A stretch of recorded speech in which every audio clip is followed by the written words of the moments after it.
Okay, I think we can start. Okay. Yep. Maybe if to begin with, maybe if you can just briefly describe your background so people who do not know you uh, get some brief introduction. Well, sure. So, hopefully some of my followers are on here too. So I'm a single dad of three kids.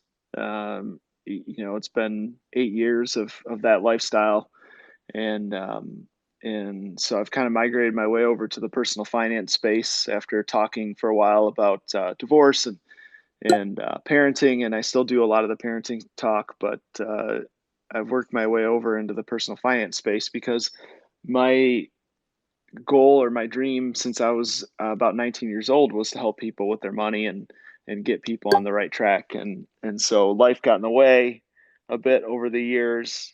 Made some financial mistakes myself.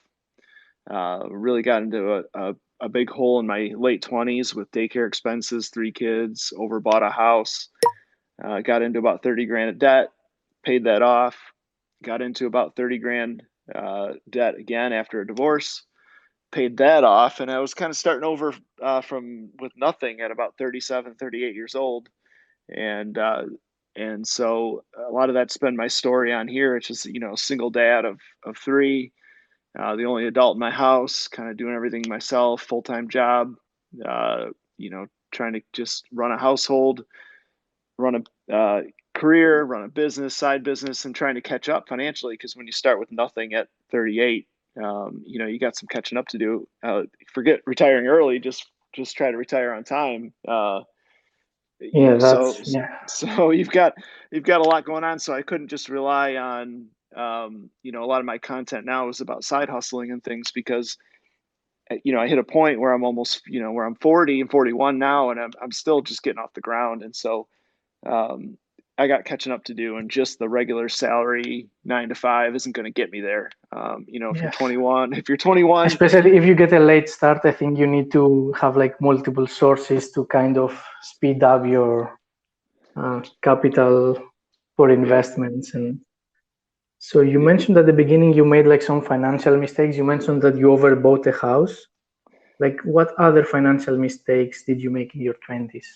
Oh boy, I mean everything from taking on student loans. I mean, I used student loans um, to fund a vacation when I was 22 years old. Because they would give you checks, student loan checks, and it was more than the cost of the schooling, so you'd have left over, and of course you should have sent that back to reduce the Yeah, loan. But at I that was, age you consider it's free money, I yeah, I assume. was like, I mean, I Because got the I've rest of heard my this life. before. Yeah, Yeah. I got the rest of my life to pay this back, but here's $5,000 check, and I'm 22 years old.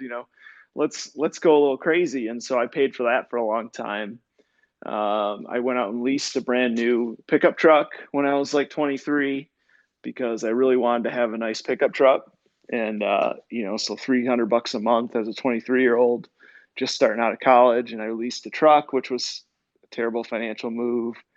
And as things went on, like I said, I bought a house that I really couldn't afford, had three kids on top of that. And so between daycare and the house and the student loan payments and the truck payments and all that stuff, it really just kind of came crashing down, and learned that lesson the hard way, making those mistakes.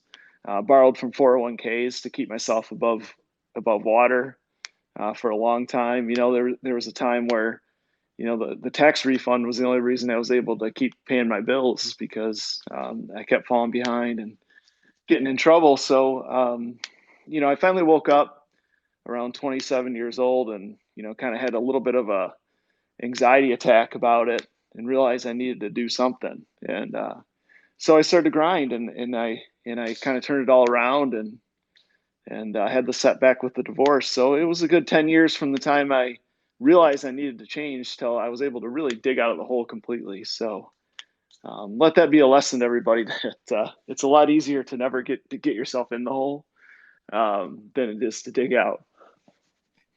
Yes, so like when you mentioned like that one day you woke up and you decided to change. So what was like the tipping point that you decided to change your financial life, and what was your first move? Like, for example, most of the people I've talked, they say I sold my dream car, like they had a Corvette or a Mustang or something like that, and this was the first thing they did to sell their car and get a cheaper one.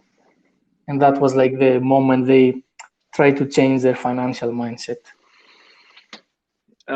Yeah, so that was definitely the first move. I mean, I was married at the time, and we had 2 leased vehicles, and the first move I did was when those leases were up, went out and bought 2 inexpensive used cars, and immediately dropped my monthly payments by $700-800 a month to drive used cars instead of leased cars.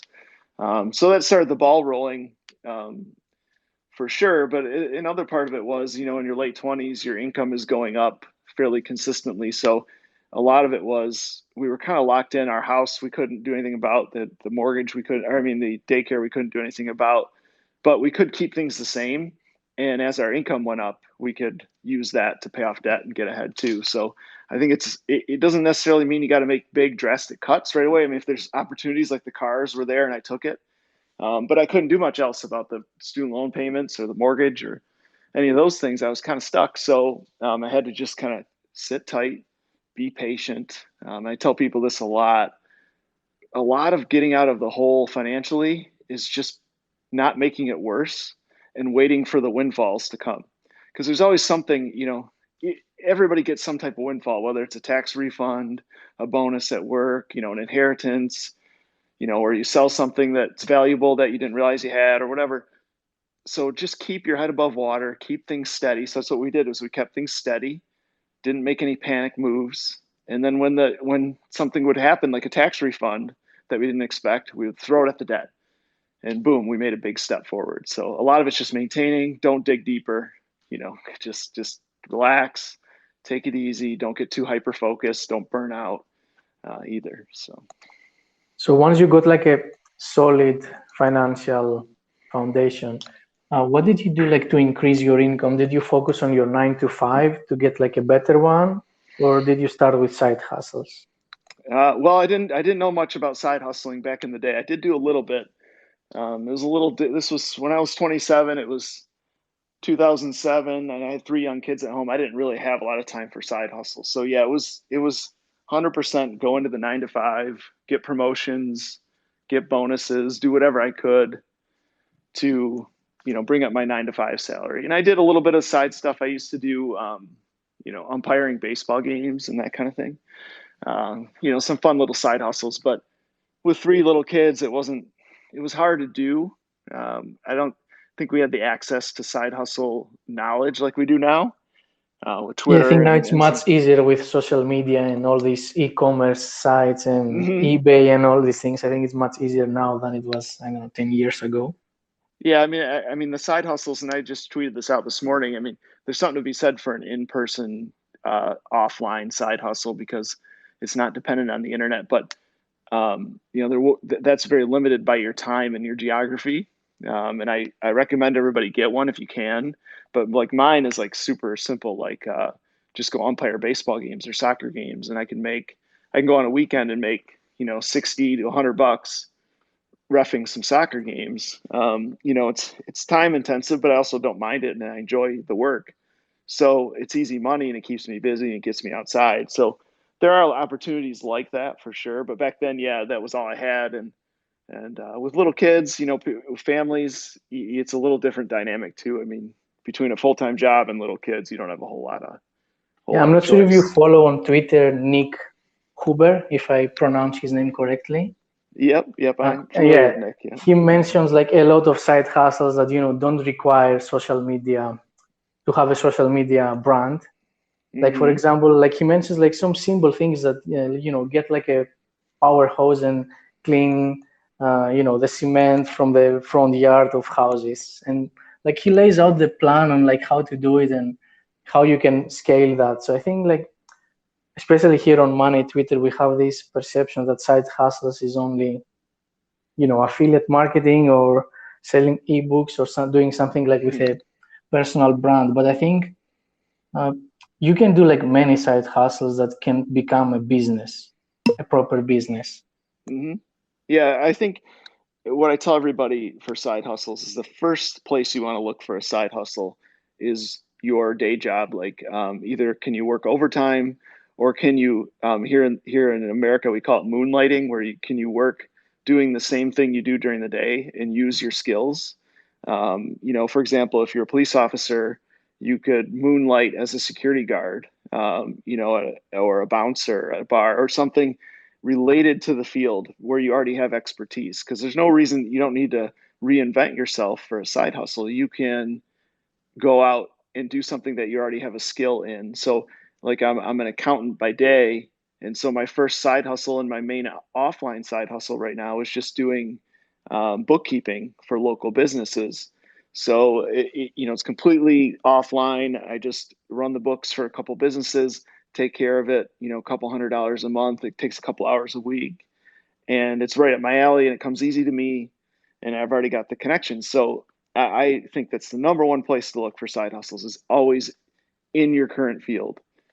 The number two Yes, place I to completely agree Yeah, with and that. number two is the gig economy. The drive for Uber, or do the DoorDash stuff, or do the Shipt, where you grocery shop for people. Quick, easy money that you can make in the little cracks of your life. I like to call it, where you don't have commitments to schedules. You can jump in and out when you need to. And between those two, I think a lot of people can get really a lot of momentum going on side hustles. Yes, especially what you mentioned for the 9 to 5. I think this should be like the first place to look, and I think it's like kind of overlooked because like most people don't even sometimes they don't even consider maybe I could get into another profession. For example, I was used to be an engineer and now I switched to data analytics. But like a few years back, I wasn't even considering that I would change profession. I was like, Mm-hmm. okay, I studied this, so until I retire, I will do this profession. So once you realize that, I can utilize my skills, from especially if you are in like from a STEM background, you Mm-hmm. can utilize your skills in many other areas that can pay more. And you can add like a few, like take some courses online or even on YouTube for free. Like you don't even have to pay. Because I Yeah. think it's easier to go from, let's say, I don't know, you make $40,000 per year. It's easier to go from 40 to 50 than to start a side hustle and go from 0 to 10,000. Like at least for me, that's what I've seen. Yeah, and once you get further, like me, I'm 20 years into a career. The ability to switch careers becomes even more difficult, because your salary goes up. It's much harder to start something new that even would come close to replacing the salary. So I think you got to really make a decision in your 20s. I know a lot of people listening are probably in their 20s. From a career standpoint, if you're going to make a career move, the earlier you do it, the better. But if you're fine with your career, the earlier you commit to it and start compounding the salary, and moving up the ladder, the better off you're going to be as well. So one of my big cautionary tales that I tell people is don't get caught in this middle ground where you're kind of comfortable and satisfied with your day job, and you start dabbling in side hustles, and you split your time, and you kind of get scattered all over the place, where you're sort of working on side hustles, but you're sort of focusing on the day job, and it sucks a little bit of energy from everywhere, and you're not going to succeed at all. So um, you know go all in on your day job. If you're not really sure about the side hustle thing, you're better off just going 100% day job focus. Build yourself up. Work yourself up the ladder. The day job, to me, is the most valuable asset that most people have. If you've got something that brings in 50 to $100,000 a year, straight up, and all you got to do is go in and do what you've always been doing, that's a ton of value, and people tend to overlook how valuable the day job is, and how hard that is to replace that income with a side hustle. So don't take it lightly. Don't dabble in side hustles. Side hustles too can really wreck your leisure time. I think a lot of people don't understand how much, if you work a 9 to 5, you get home, you do dinner, whatever, you change, you take care of things, you might have 2 3 free hours every night. And if you're not using that to relax and do something you really enjoy, and you're doing it to grind on a side hustle, you're going to burn out from that real fast too.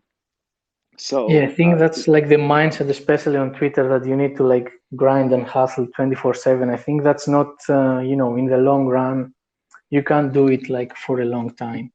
For me, like what the reason like I started on Twitter was because I negotiated work remotely from home. So I saved a lot of time on commute. I don't have to do like a 2 hour lunch break or anything. I don't have to waste time going around in the office. So it's easier for me. And that's why I've said it like before, that if you can negotiate remote work, sometimes it's better than a salary raise, because you save a lot of time and a lot of money, and you can invest both in a side business. Because it's easier if you, let's say, even if you can do your job from 9 to 3 and then 3 to 5 on a side hustle, it's much better than just having your 9 to 5, your regular commute, and then you come home like late, you are tired, you have other, you have family or something else, and then you mhm. have to gather some mental energy and motivation to grind another 2 hours for a side hustle that probably will not pay much at the beginning. Yeah, some of them take a really long time, and I know a lot of people who are burned out by the 9 to 5 grind, and maybe a little less now because of the work from home and the pandemic. But as people go back into the office, they're kind of faced with this same problem that they had before, which is if I'm being asked to go back in the office and I've got to work 9 to 5, and all of a sudden all this extra free time I had is eaten up. The first thing you really have to prioritize is how do I get some free time back into my schedule? You know, now, like I said before, that's a decision you go, though you have to decide, are you going to commit to the day job? Because you might not want to free up that time.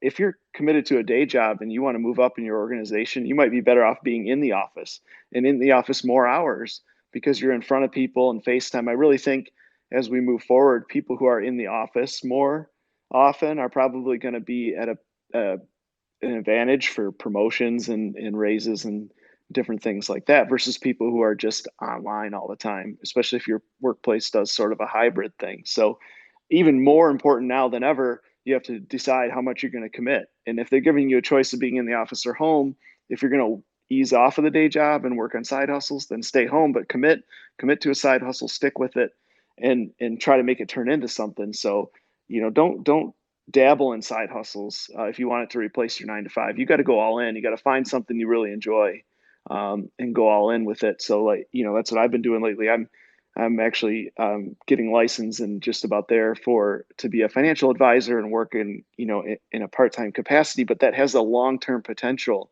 to become my day job. So don't pick side hustles like driving Uber. That's probably not going to replace your 9 to 5. If your goal is to replace your 9 to 5, find something with a long-term potential to scale up and replace that income. And I think also like something that where you can have some leverage, like do you have some unique skills or some unique knowledge that you can utilize to, because if you do like a side hustle that anyone Yeah, can do, yeah, because for example, when I used to live in California, I knew like a few Uber drivers, and they said at the beginning they were making a ton of money because not many people were Uber drivers. yeah. But since the requirements to become one is like you have a driver's license, you have a car, and you have like no criminal record, Right, which is like the bare minimum, then everyone became an Uber driver, and then right. obviously some Yeah, some of them now are making less than minimum wage. yeah, So I yeah. think you I need to mean, find something that is not easy for everyone, but it's easy for you. correct. That's exactly what I'm doing with the finance in the financial advising business. And that's what, if you're going to drive, go get a CDL license and learn to drive a big rig semi truck. They can't hire enough of those. And that's job security for a long time, right? So, like you said, you got to create barriers to entry, get into a field that takes a little bit of work. So you might not get paid for doing your side hustle for 6 months while you get licensed or registered or do the training or whatever you have to do, but you've created a barrier between you and people who aren't willing to put in that work. And so that's an advantage right there. So always look for something that people, like you said, can't replicate, can't pick up, and crowd the space as easily, because you'd be surprised how few people are willing to put in 6 months of studying to get into a profession, and how much that sets you apart if you're just willing to do that and put in that work. And so just do it. Take the time. 6 months is a lot, goes by a lot faster than you think. And think about if you started something 6 months ago, how far you would be now. it's just it's just there's no better time than now to start something like that. And start right now, and by Christmas you could be licensed and doing something different with your free time at least, and building a business. So definitely look for those types of things. Yep, I completely agree. And since like you mentioned side hustles, like I mean, since you have like a big following on Twitter, like did you have any thoughts of like how to create a brand or how to monetize it, or like any plans for? Oh, well, somebody asked me that in a tweet earlier today, and I said, I don't know to those questions. I don't really know. I've never really set out to have a brand, or sure, we all get caught up trying to build a following because it's like dopamine, right? Like it's like, wow, more people following me. I don't really know if that's good or what that does, but more is better, right? And I don't really know. At this point, I've tried various things, dabbled in ways to monetize, but never felt right or sustainable. And so I'm not really focused on that at the moment. I do know there's potential there, and I do think about that a lot. That I'm sitting on a lot of potential with this big of a following. But every time I've tried to quote brand myself in a certain way, I've become much. I've enjoyed the experience on Twitter much less when I do that. And so probably could have 100,000 followers if I would have stuck to some brand like some of these other accounts can do. And I have a lot of respect for those guys who can really stay on track and on task. And I'm friends with a lot of them, like Dan Go and some of those guys who got 100K because they can stick to a message, they schedule tweets, and they've got kind of the system. And that's just not really me, and it takes away from the enjoyment. So I don't have plans to do that. I will monetize. I do kind of use it as a networking tool. So I'm building a business of financial advisors, and so I'm using it to connect with people who I can bring to my team, and I can build my side business with people I've met on Twitter. So it's not, I wouldn't say it's fully not monetized, because there is that aspect. And I'm going to write books. I've got a couple started, and eventually I will be putting out some books, and I guess you could call that monetization, but I'm not doing it for the money. Yeah, I think like once you start doing it for the money, it kind of becomes like a job, as you said. Like the enjoyment sometimes is less because you have to schedule tweets and you have to like show up every day. So sometimes it gets kind of hectic and becomes like another job. Yeah, I can't. But I tell people all the time, with three kids, a single dad, a household to run, a day job. Um, I can't. I've had people reach out to me on Twitter and say, "Hey, can you do this and do this, and we'll do a partnership and we'll do this." And I just simply cannot have another obligation in my life. I have enough obligations and responsibilities to take care of on a day-to-day basis. I don't want to feel obligated to do something on Twitter. I just can't bring myself to add that to it. And I like being on Twitter. It's kind of my outlet. And honestly, it's probably been the biggest help for me getting through the last 8 years as a single dad, and kind of some of the loneliness that comes with that lifestyle, and trying to do what I need to do. Twitter, connecting with the friends and people I've met on Twitter, has got me through a lot of that, and I don't want to spoil that in any way. I'm not saying I'm not going to do something and monetize and make some money, because I don't think there's anything inherently wrong with that. But it's got to be the right thing for me at the right time, and I'll know when that is. but also if you create like a network, as you said, I think it might be more viable than just selling an ebook. Because if you start your side business and you can have the right partners, you can make much more money from that business than from selling a book, I think. Yeah, 100%. I think I'd like to, my side business, which I call the ultimate side hustle. So, right now is helping people with their finances in real life. I'm connecting with people on Twitter who can do the same, in their communities and in their families and in their networks. But doing that brings a lot of value, and it's really just loosely associated with Twitter. And I can still make some money doing that, and I'm happy with that for the time being. And when I put out a book or something, it won't be. I don't. Most people don't make a lot of money on books. I don't want to do it for the money. I just want to do it because I want my kids to read it someday, and say, "Hey, Dad wrote this book, and this is pretty insightful stuff, and something they can carry with them." Because being a parent, sometimes you don't always say the things you want to say to your kids, and you don't really always want to, you're busy and you don't get the right messages across when you want, but to put something in print and have that they can take with them is my ultimate goal. And since you mentioned your kids, like, do you teach them anything regarding to kind of like finances, basic financial education? Because I think that's something they never teach in school, and many people don't acquire that knowledge until later in life. Yeah, it's difficult. My oldest is just about to driving age, and so the opportunities are a little better to teach him things about getting a job, paying for a car, insurance, that sort of thing. So I think the big lessons are going to come real soon. Right now I don't make a big fuss of it.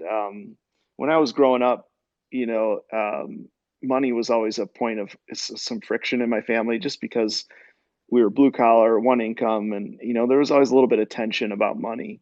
Uh, and that's not the case now.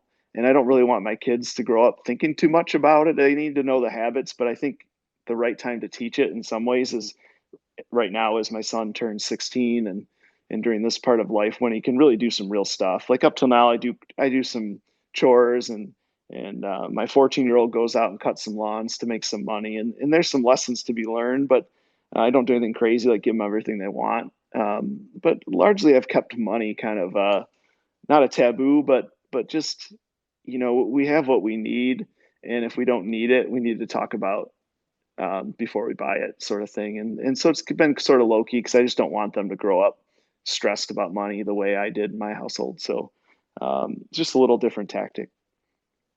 I think even those small things that you mentioned, I think it's like they can set them up years ahead from their peers, because they don't even care about, oh, how I'm going to afford the car or how I'm going to pay insurance, when, you have a father or a mother that just pays for them and no questions asked.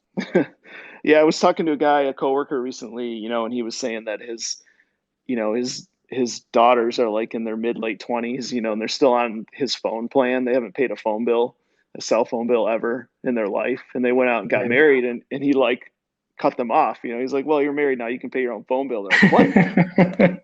They're like, what? They didn't even know. They Yeah. were like, how much? It's costing me $80 a month to, have my phone. He's like, well, welcome to the real world, which, perhaps that's waiting a little too long Yeah. for that sort of lesson. So I don't want to do that either. Um, but there's a balance for sure. And every kid's different too. The one thing that they don't really tell you too much before you become a parent is that if you're a parent of more than one kid, you have to parent each kid so differently. There's no parenting advice that is across the board valid for every kid out there. You get some kids that you're happy they get a C in school, and you celebrate it, and you got some kids that you're disappointed if they don't get all A's, and you just gotta roll with it and change based on which kid has which personality, and just be adaptable. Yeah, that's right. I mean, I'm not a parent, so I won't comment on parenting techniques and tactics, but I'm sure you have plenty of experience to talk about. What else? Let me see. I didn't get any questions in the. Maybe if someone has a question and wants to ask the mic. I think pretty much I covered everything I wanted to ask. Unless, like, do you want to talk about your investing principles? Well, sure. We can talk a little bit more. I think a lot of the people on here, especially if they're your followers, are interested in early retirement, the FIRE movement, that sort of thing. And I think we touched on it in the beginning before a lot of people were on the call, but, everybody's in a different situation. So, if you're 22 and you're starting out and you're reading this content, I mean, you got a golden opportunity to be retired early, because if you follow the concepts that people put out on Twitter of, putting away a good percentage of your income, index fund investing, keeping expenses low. I mean, the path is actually pretty simple from there. It's simple, but not easy. It's not easy Because because not many people do it. right. If you can stay focused and stay disciplined, the path is simple. You just got to avoid the distractions and getting off track and the lifestyle creep and all the things that can come, especially and I think I'll make a note here about, I think most people make poor financial decisions, um, inadvertently when they're stressed. I think from my observation of working with clients over the years and talking to friends and family, people have great plans and know what they need to do. People typically don't need to be told what to do. It's pretty, sort of like dieting, right? People know they shouldn't eat a Big Mac and fries and a Coke if they want to lose weight. But they get stressed, they're tired, they're leaving work at 6 p.m. and they got a lot going on. They got to take a kid to practice or whatever, and the McDonald's is there, and they just do it because it's like their willpower's zapped. And so I think most financial decisions happen in a similar fashion. Most poor financial decisions happen in a similar fashion. And so the best laid plans, you can be 22 and have this whole plan laid out in front of you, and you're reading you on Twitter and all these other people on Twitter who've got this all lined up and they know what they need to do. And if I just max my retirement accounts and max my brokerage accounts and put everything into index funds, I'm going to be great and I'm going to be retired at 40. And then they get married, buy a house, have kids, and they haven't slept in 3 weeks. And, their beater car is starting to die out. And they make a bad decision. They run out to the dealership and they go lease a GMC Yukon for $500 a month. Um, and then all of a sudden that retiring at 40 slips and then slips and slips out of your mind. And I think most people don't do that on purpose, but it just happens. Like life sort of happens. And it's really unusual. That's why there's so few people, right? There's so few people who are like on the other side and like retired at 40 and living the life, because life comes at you and you get busy and money kind of slips to the back burner. And it's so easy to make monumental mistakes. A lot of people come out of college with already the biggest mistake, right? With the student loans. And by the time they even realize that they've made this mistake, it's too late. So the biggest thing, in my opinion, is to put your finances on autopilot as much as you can. Take the day-to-day decision making out of it, because life is going to happen. You're going to get stressed. The other thing is to have people like here. I mean, this is a great resource, right? People on Twitter, get a group, get a DM chat of similar like-minded people who are trying to achieve early retirement, and keep yourself accountable. Like before you go out and lease the GMC Yukon because you had your second kid and you think you need all the space, like run it by your buddies on Twitter and say, hey, is this a smart decision? And, they'll knock some sense into you. So, stay the course, stay focused, and have some kind of fail safe things that knock some sense into you. That's more important than anything, is like, you got to answer to somebody if you're going to make a bad decision. Somebody, if it's not your spouse or, a good friend, maybe it's somebody online even, that says, hey, that's not great. That's not ideal. What would Costas say? I think that a lot of the people I respect on Twitter is, if I ran this idea by so-and-so, what would they think? I really respect this person. What would they think if I called them up and said, here's what I'm thinking about doing? And they'd be like, bro, knock that off. You don't need to be doing that. So, there's a lot of that. So just keep the course and stay focused. And so on the flip side of that, I know I'm monologuing a little bit here, but the flip side of that is, if you're not 22 and starting fresh and have this like retire at 40 possibility. I see like Art of Purpose on here. He's an example. Like he started late, didn't have any net worth, and until a couple of years ago, and build up this portfolio, and retired early from his job. And he started late, right? Because he started a business, he got busy, he got hustling, and he made it happen. And so that's the flip side, is if you've already found yourself in the hole and you're starting late, it's not too late. You just can't do it the traditional way. You're not going to get there with the slow and steady way of doing things. You're going to have to get creative, like he did, and many others on here have done, and make money on the side to catch up. And so just do it. Just go after it. Take action. Don't wait, right? 1 minute you're 38, next minute you're 41, next minute you're 44, and then you're like, forget it. I'm just going to, wait till I'm 59 to retire like I had planned in the beginning. So jump And on sometimes it. people don't even retire in their retirement age. They have to keep working because they have no retirement funds, no. Yeah.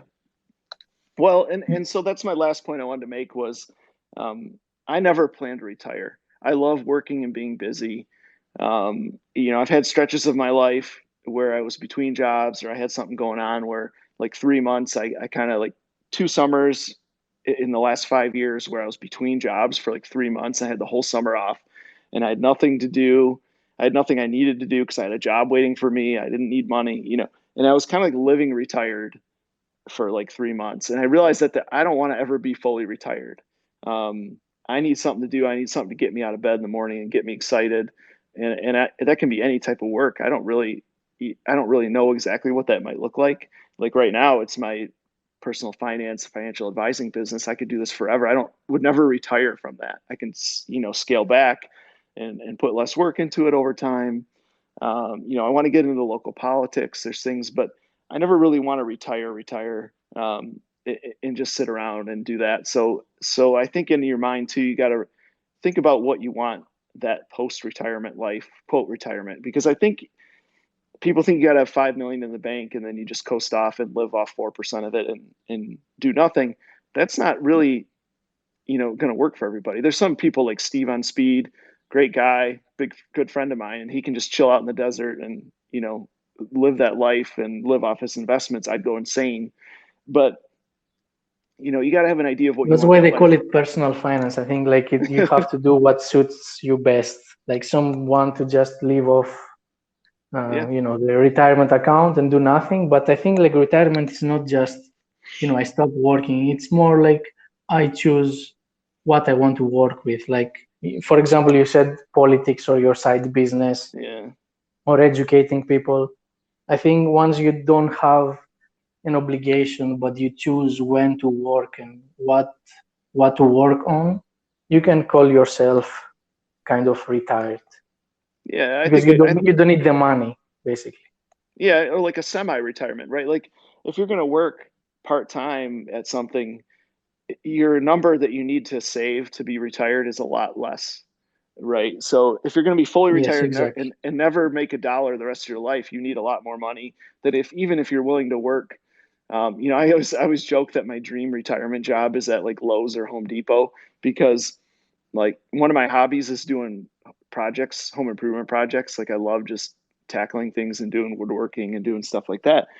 I would love to like quote retire and work like 20 hours a week at Home Depot. I might make, 1,500, 2 grand a month or something and get an employee discount.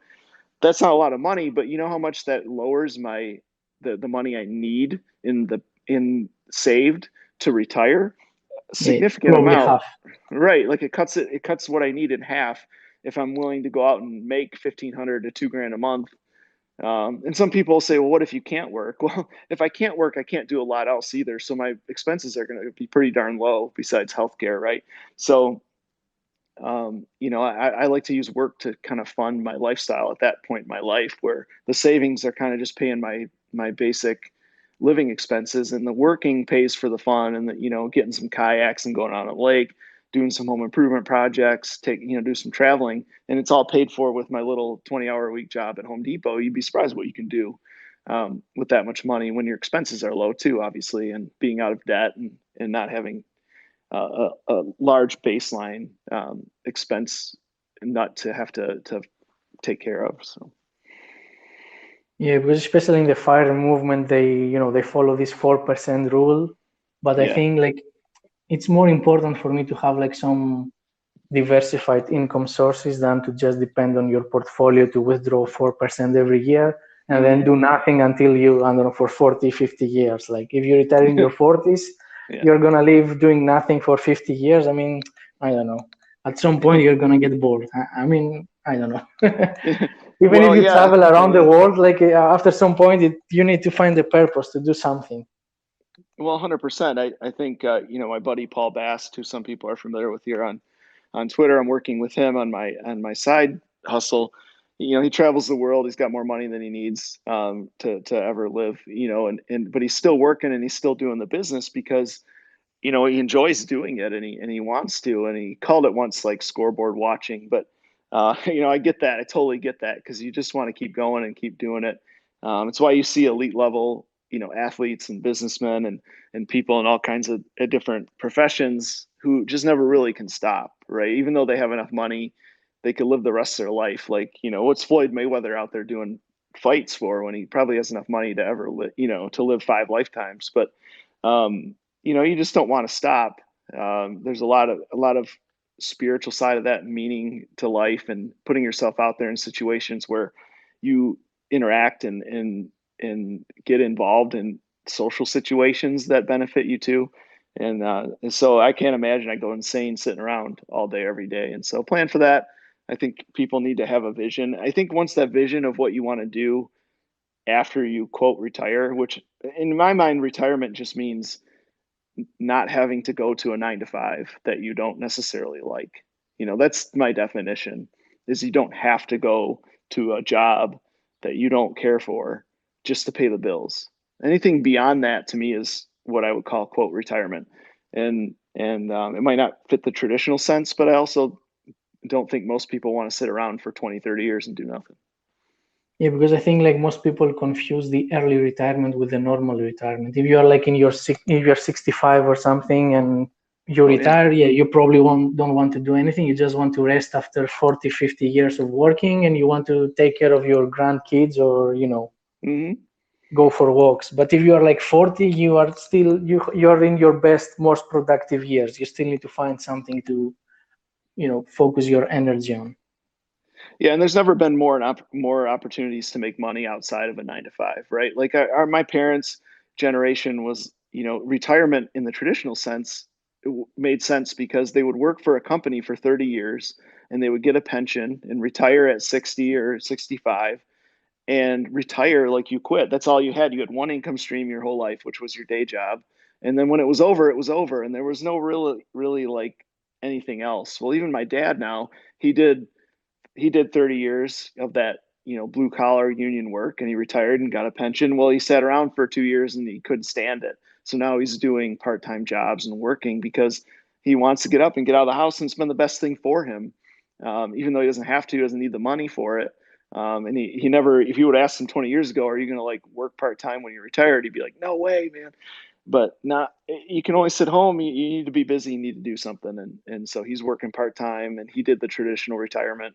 That's kind of gone away now, with that pensions have gone away, and people and don't now see there are it. no pensions and no bonds that pay like 7% like they used to, I don't know, 20, 30 years ago. So now you have to be more, have more imagination in your income sources and how you're going to retire. Yep, that's right. 100%. So. Okay. The Art of Purpose like requested the mic a while ago. Not sure if he wants to ask anything. Sure. But he requested, but no, he doesn't have the request. So, okay. Or if anyone else wants to join and ask a quick question before we sign off. Let me see. Let me check. Maybe sometimes they make a question under my post.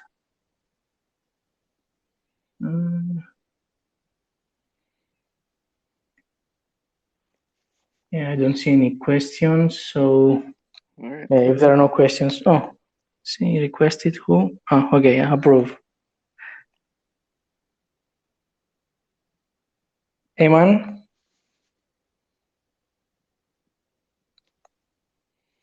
Oh, he left. Okay. Yeah, he requested the mic, but I don't know. He left. Maybe I don't know what happened. Well, if there's nothing else, thanks for having me on, and it was an enjoyable first Spaces experience for me. I think this will be something I'll do again for sure. This was good. Yeah, I mean, I've started recently because like they recently allow for Android. Oh, the Art of Purpose now is asking again. Okay. Okay, very good. Hey man, hello.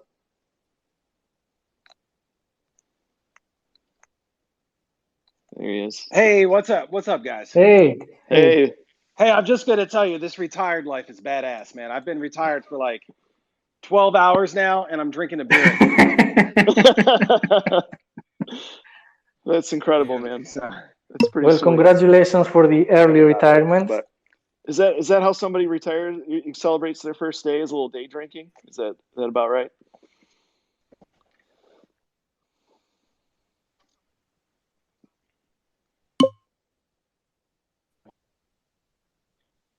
What happened? Man, Uh-oh. I We lost him.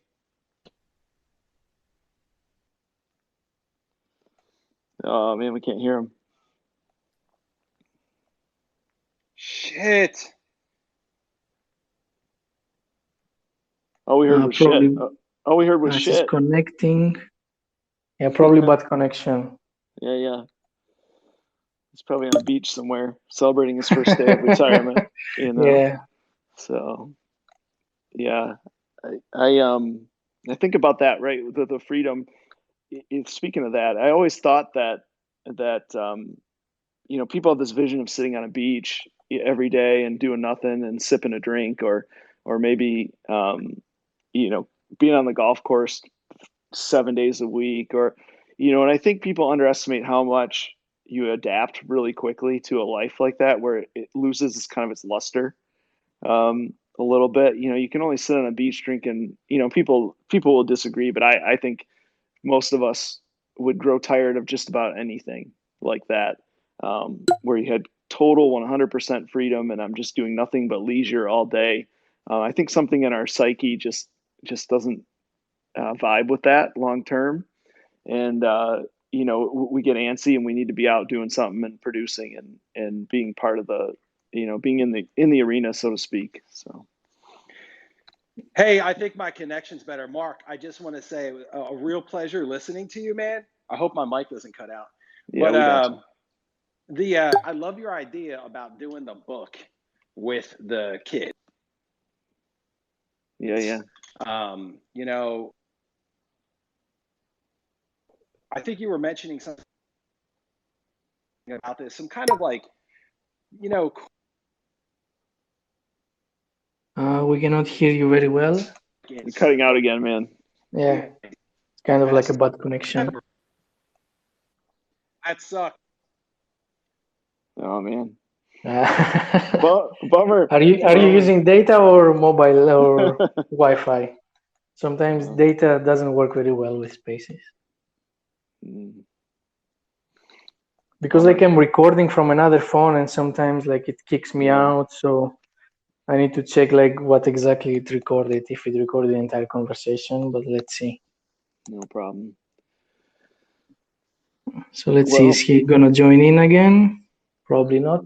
No, I think he's... Oh, okay, he just texted me like it's all good till the connection sucks, but okay, yeah. Yeah, all right. So yeah, thanks Mark, it was like a pleasure to have you here. Really great conversation. I will try to upload the recording later on YouTube for those that didn't have the chance to hear everything. But thank you very much for coming, and thank you everyone else for joining. Yeah, thanks for having me, and thanks for listening, guys. We'll see you guys soon. Yep. Okay, thanks. Bye-bye. Bye-bye.